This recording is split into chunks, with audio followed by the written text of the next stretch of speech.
North Country Health Consortium presents The Culture of the North Country, an orientation of Northern New Hampshire. Welcome to Northern New Hampshire, often called the North Country, which includes Coos and Northern Grafton counties. Whether you are from here or from away, you'll enjoy the people and places of the North Country. Here's some insight into the culture that makes living and working in the North Country unique. Diving deeper into the culture of the North Country, there is an underlying culture of poverty that has shaped the rural communities and personalities of the area. The North Country suffers from relatively high poverty and a population loss as the logging and paper industries declined. However, the tourism industry, in particular visitors who come to ski, snowboard, snowmobile, camp, hike, and mountain bike, has helped offset economic losses from mill closures. Like many rural areas, the North Country is medically underserved, but the quality of life here is among the best.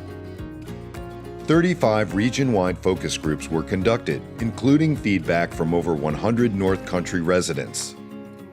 During these sessions, when asked to define what the people of the region are like, participants named words that on the surface appear to be opposites, but are reflective of the spirit in the North Country, including trusting, strong-willed, self-reliant, generous, high alcohol use, respectful drivers, provincial, high teen pregnancy, hardworking, private, resilient, open to new people but resistant to change, rigid, a growing elderly population, a high dropout rate, independent, prideful, friendly, courteous, sometimes judgmental, and sheltered. These are a range of descriptors, but elements of them fit the character in the soul of most North Country people. There have been some hard times where I didn't have a lot of money, barely enough to get by to support my 4 girls, but we always seemed to make it. We went to the thrift store for clothes, had a charge account at the discount food store where they knew I would pay them when the first of the month came around, and a wood stove to cook our food, heat the house, and to get hot water to take baths.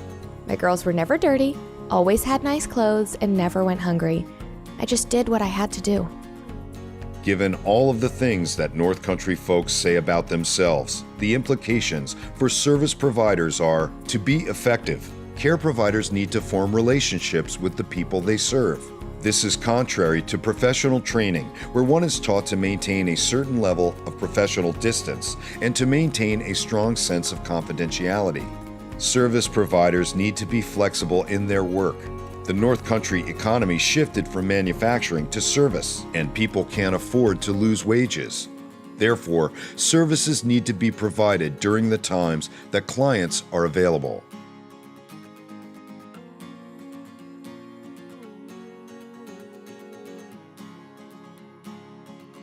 So there was a wide range of descriptors. And one of the things that we tried to do was boil that down to information that would be useful for people working with clients in the North Country. One of the challenges that we identified was those very things that were frequently mentioned as strong points, and they definitely are also challenges to the provider, like strong-willed, independent, self-sufficient.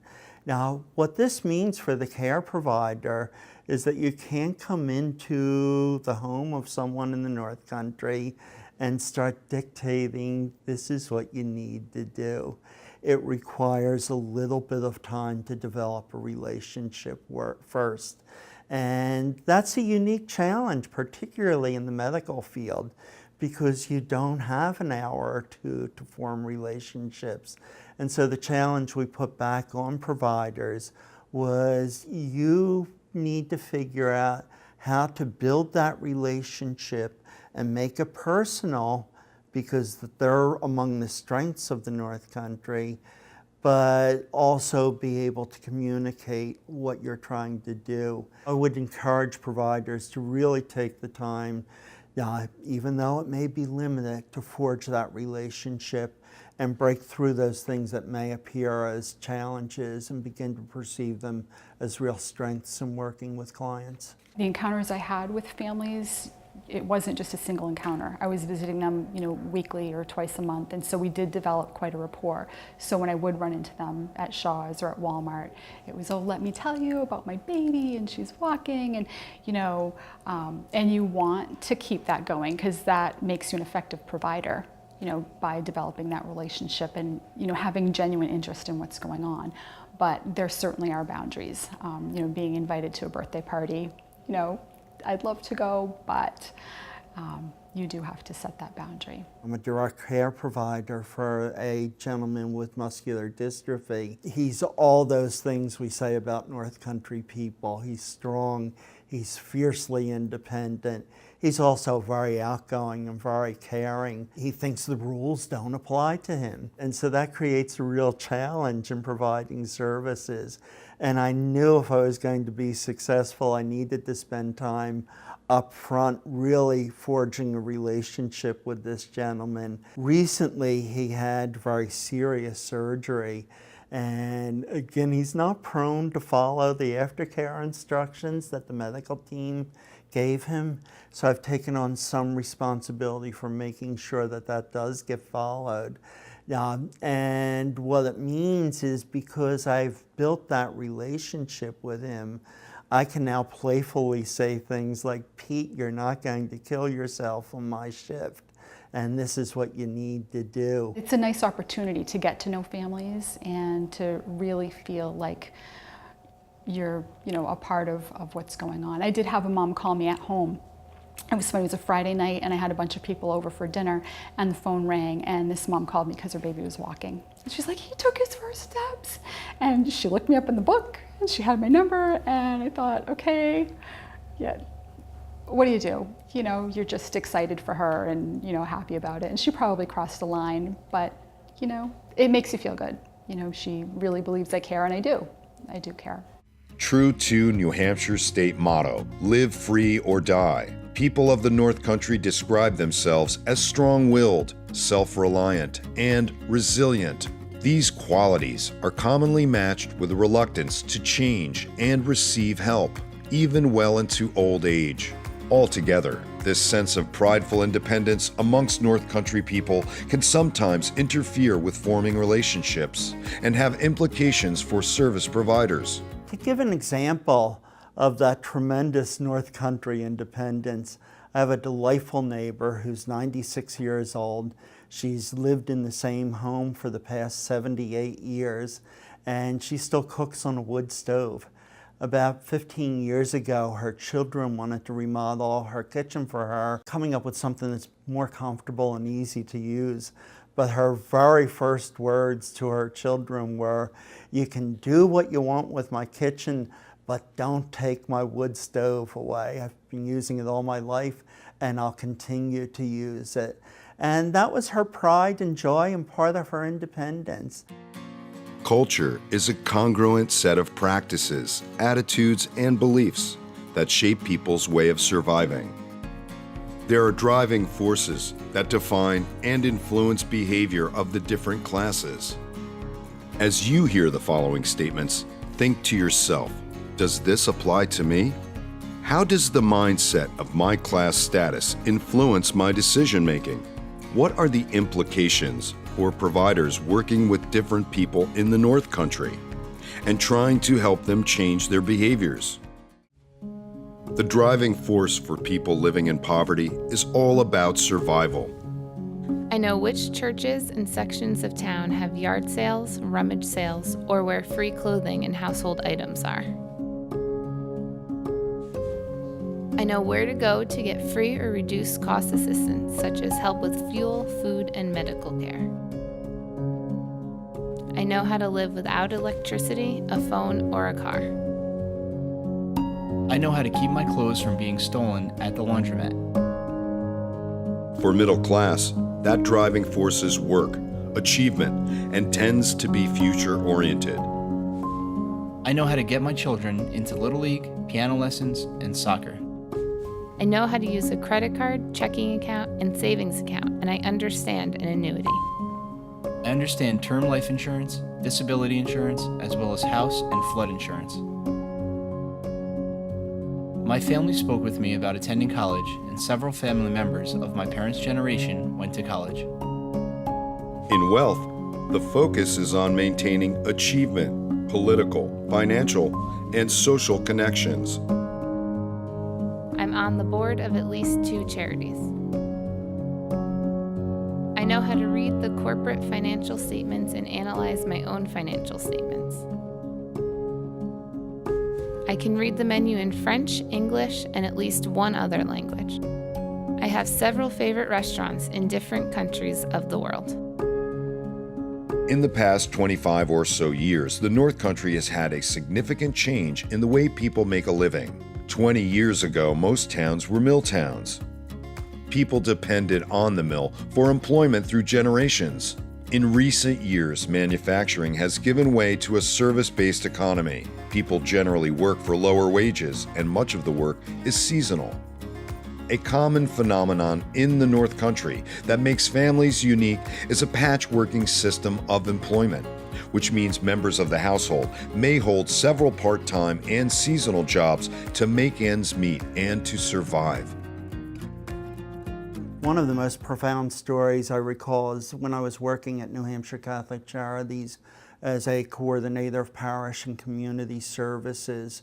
Now, we had a woman call on a Friday morning and was quite desperate for a refrigerator. She had just been to the grocery store and purchased groceries and was fearful that they would spoil without appropriate refrigeration. So the first question I asked her was, did she own or rent her home? And she indicated that she rented. And we said, well, in New Hampshire, landlords are required to provide a working refrigeration unit. She sort of glossed over that question. And so we were attempting to see if she had resources available to perhaps purchase a used refrigerator. And when asked if there was income available to the household, she said, oh no, my husband is the only person who was working, and he was arrested this morning. And we paused, and I indicated that I was sorry to hear that, and questioned how long he might be detained. And she said, well, we don't know. It was just this morning that they made the arrest. And I said, may I ask what the arrest was for? And she said, we did not have money for groceries and the children were hungry. So we sold the refrigerator, and the landlord arrested us for selling the refrigerator. Well, that sounds humorous to some on the surface. It indicates just how profound the issue of not thinking about the future is. She did not think about what would happen 2 hours from now. She was driven in survival mode and in the present tense to procure food somehow, some way for her children. And although she got the food, she then found herself in this terrible dilemma because she wasn't able to think forward to the future and what comes next. It was all about the survival and right here and right now. I've worked in a couple of different schools in the North Country, and I've spent time in many of the towns around. And even from town to town, a town could be separated by 10, 13 miles.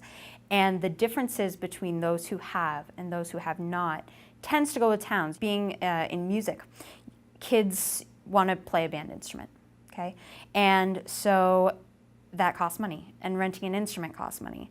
And for some people saying, $13 to $20 a month is not that much. We can swing that. And other people are saying, that's our food money for the month, or that's this, or that's that, or that's, we have this bill coming up this month because it's winter. We need to put snow tires on the car, and we need to pay more for heating, and we need to do this, and we just can't swing that rental. So then the kid gets an instrument from the school that's, sometimes they're great and sometimes they're not so great. And so those things kind of factor into the day-to-day And it could be anything, you know, that's just one example of being in music, but, you know, those decisions, depending on, you know, luxury, which for some kids is an instrument, that's a luxury that they can't do then.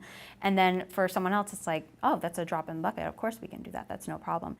One of my younger players, a 12-year-old, showed up to football practice barefoot because he gave his only pair of shoes, which were flip-flops, to his sister, whose feet hurt as she didn't have shoes either. Very early in my career, I had the opportunity of taking a group of students that were exploring various careers to our county courthouse.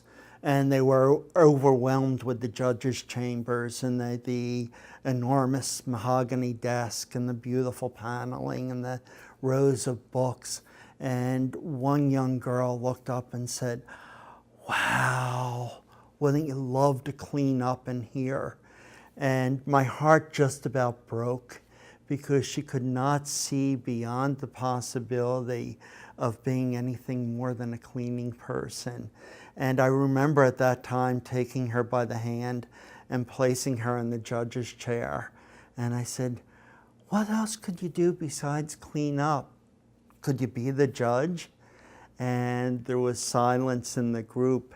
I am delighted to report that 25 years later, she is one of the most successful and well-renowned paralegals in her state and is a strong advocate for persons in poverty. I've been a nurse here in the North Country for about 25 years, and the bulk of my practice has been surrounding maternal child health.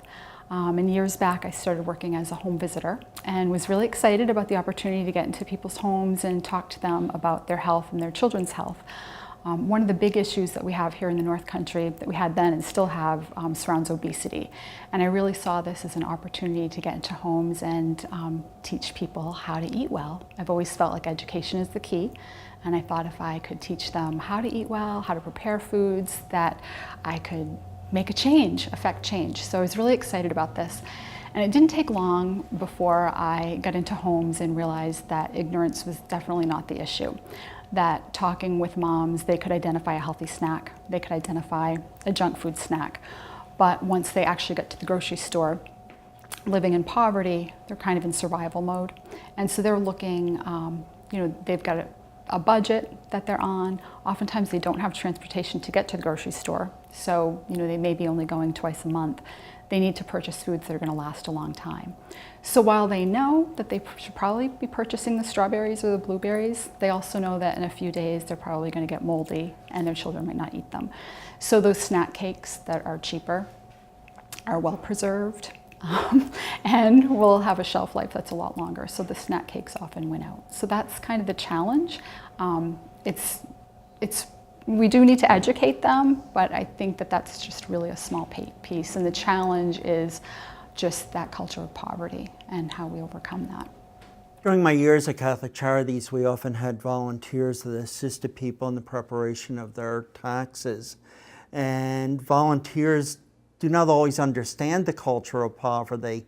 And so we would sometimes have clashes at those times when volunteers we're trying to assist folks in getting fairly substantial earned income credits on their taxes, while the client was talking about being able to go out and buy a new television or a new computer.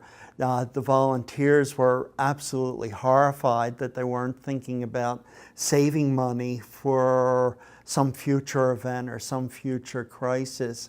But again, you have to look at that time perspective. For the volunteers who were in a middle class culture and really focused on the future, saving for a rainy day made sense. But when the client is someone who's been in cultural poverty and has had a yearning for a better television for perhaps years and now has the opportunity to acquire that, and their time frame is in the present only, for them it makes perfect sense to go out and buy the widescreen television now. Doesn't mean that either perspective is right or wrong. It's just different. And the only way that we can overcome those differences is, again, to develop a relationship with the client and then be able to talk about the issues. But we can't talk about culture in terms of what's right and what's wrong. While the culture of poverty exists within the North Country culture, there is a positive side. The people are resourceful. They persevere. North Country people are unique in their ability to survive. Some things that are commonly said is that they don't give up. They live beyond community challenges. And when a mill goes down, a town may suffer significantly, but they'll figure out how to get back up again. There's a sense of humor that's characteristic of North Country culture. People can always somehow find their way to the other side. If they fall down, they can stand up again, and they do not have a sense of pessimism. From being an integral part of a close-knit community to having scenic hikes and clean lakes to fish in your own backyard, rural medicine is a great sell. When the mill closed, it wasn't so much that people were out of work, they were just doing different things and things that might have been out of their comfort zone. But the immediate thought wasn't, oh my gosh, I lost my job, I can't possibly do anything else, I don't know who I am anymore. It was more like, okay, I need to work. I need to make money, I need to find a way to work, and I will do anything to make that happen, even if it means a change of career, a change of pay, a change of employment, anything like that. When the mills went out, people reinvented themselves instead of kind of rolling over and saying, I couldn't do this. And I think that that's kind of really does speak to the industrial kind of soul of the North Country. People find ways to make things work. We're kind of isolated up here, so in some ways, and you find ways to make things work. You find ways to find employment, and you find ways to socialize, and you find ways to get the things that you need, and it just kind of speaks to the industrial soul of the North Country. A lot of times people come through and they see these towns that were once really prosperous, and they say, oh, people visit after being gone for 20 years. It's like, I remember this being, this prosperous town. But what happens is it's kind of cyclical. You see a lot of kind of the down, poverty-stricken parts of the North Country when you drive through in these towns. But then you see these amazing little spots of beauty. You've got the Presidential Range anywhere in the North Country pretty much. You've got these gorgeous mountains. You've got state parks that are gorgeous. And so many of these things are free. So many of these things, you get a car pass that maybe might be $15, $20, and you can go to all these places, or you can go to places for free. And it's wonderful. And even through the poverty with these families that you have, this is a wonderful, beautiful place to raise a family. That's what you hear again and again, is that people want to come here and they want their kids to be in a small town where you do know everybody, where there's a sense of community and a sense of people helping each other through everything, be it bad, be it good. They're there for you to celebrate your triumphs, and they're there to hold your hand and pull you back up when you're going through a hard time. And those amazing things, coupled with the incredible scenery that we have up here, you see the incredible depth and breadth of human kindness. You really do. It's an absolute amazing thing. You see a family that has lost everything in a fire, and the community immediately, especially with the advent of social media, people are making Facebook groups, and people are donating clothes, and people are donating money, and the families are almost inundated with all these things and all this kindness, and have to kind of take a step back and catch their breath. And people are always willing to help their neighbors, even if you don't know them. You want to step up and help these families. So that's, coupled with the wonderful nature that we have around here, I think that's something else that's really important and good to keep in mind too. I've got a pretty good, solid friend group. We've been friends, a group of 7 of us, all the way from kindergarten, all the way through high school. And a lot of them have moved away. And a lot of kids in my class kind of had this sense of, there isn't a whole lot for us in the North Country. You have kids who grew up and they had, their families had been here for generations, and they were the first ones to move away. But what we're starting to see more, we're almost 10 years out of graduation, and people are starting to come back. People visit and they say, wow, things are happening again in the North Country. Businesses are coming in. There are more opportunities for them than they had before. They're finding other things to do after having gone away, and they're starting to move back. And they're starting to be excited about moving back and excited about raising their families here. They would say, oh, I never thought I'd come back here. I didn't honestly think I'd come back here, and it happened to be a job opportunity, and I think it was one of the best decisions I've made. I'm really happy to be back, and I'm I'm really happy to live in the place that I do. And it's a lot of that is a really good, solid community, a really supportive community, a supportive family, supportive friends, and it's a really good thing, and it's great to see kind of, you know, those kids you grew up with finding ways to come back and finding a desire to come back. And that's something I didn't think I would see happen, and we have, and it's been really nice. As a healthcare provider, I feel as though this is the type of community that I want to be a part of, both professionally and personally. I think that everyone in this community is equally important and plays a critical role in the well-being of the community. And as healthcare providers, we can contribute so much that is appreciated beyond words by the people who we provide medical care to. The North Country Health Consortium, NCHC, is a mature, vertical network of rural health and human service providers that has been developing and implementing programs to improve access to healthcare to the rural population of Northern New Hampshire for more than 20 years. NCHC has built an inclusive regional system that provides a vehicle for collaboration, plans, implements, and evaluates community-based health activities, improves access, referral, and coordination of patient care, provides tools for coordinated community health status assessment, and offers training and development in order to attract and retain qualified health professionals. The North Country Health Consortium leads innovative collaboration to improve the health status of Northern New Hampshire. To learn more, please visit nchcnh.org. For more information about the Live, Learn, Play in Northern New Hampshire program, please visit livelearnplaynh.org.